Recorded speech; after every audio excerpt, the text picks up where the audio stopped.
Okay, another encyclopedia entry that nobody asked for, but when I was going through looking for something else, I noticed that Ark of the Covenant was here, and I thought we definitely have to go over that.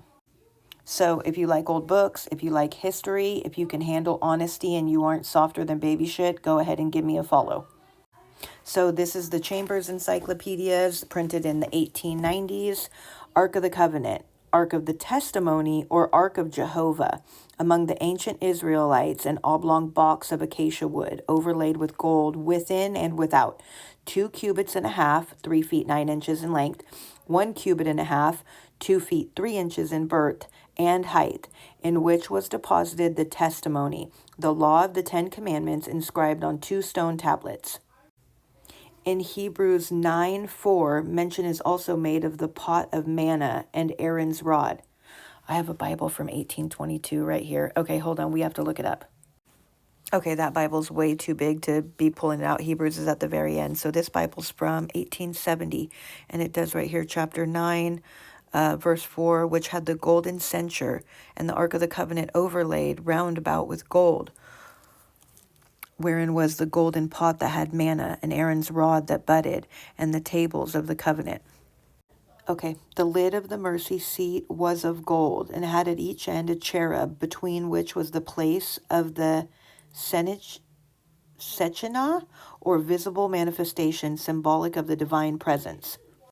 Rings also were fastened to the ark, through which were inserted the staves by which it was carried, after being covered with a curtain of badger's skin, with a blue cloth over all. Alike in the tabernacle and in the temple, it was put into the most holy place, in which on the day of atonement the high priest was to enter alone. The desire of the Israelites to have the ark in the army and its solemn covenants to the new capital in David's time have been interpreted by some critics as revealing a somewhat sensuous conception of Jehovah as actually having his residence within it. This is but little in harmony with the spiritual idea of Jehovah found in the prophets, and it is significant that the ark is only once alluded to by them, and that in very peculiar manner, Jeremiah 3:16, the ark and the mercy seat have long held an important place in the Orthodox interpretation of Old Testament typology. Okay, here's Jeremiah 3:16.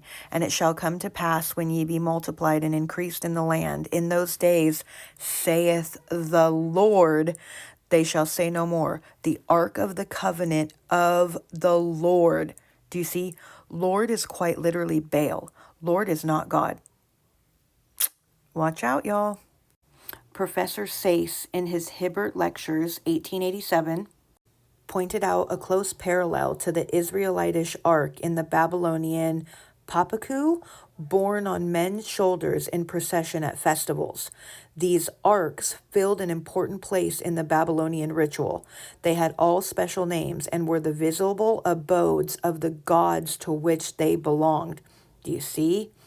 The papaku, however, was not the original form, but merely a Semitic development of the ma, or ship, of the pre-Semitic Sumerians. The latter was furnished with helm, oar, and mast, thus pointing back to a hoary antiquity when the first worshippers who used them dwelt by the seashore, as did the inhabitants of the old Chaldean city Eridu, on the shores of the Persian Gulf. Hence the religion of primitive Babylonia first spread. For the Ark of Noah see deluge. I've said it before and I will say it again. The Bible is not all real.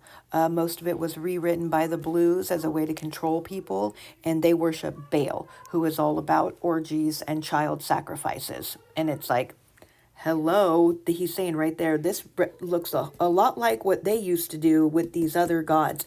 Anyways, what should we look up next?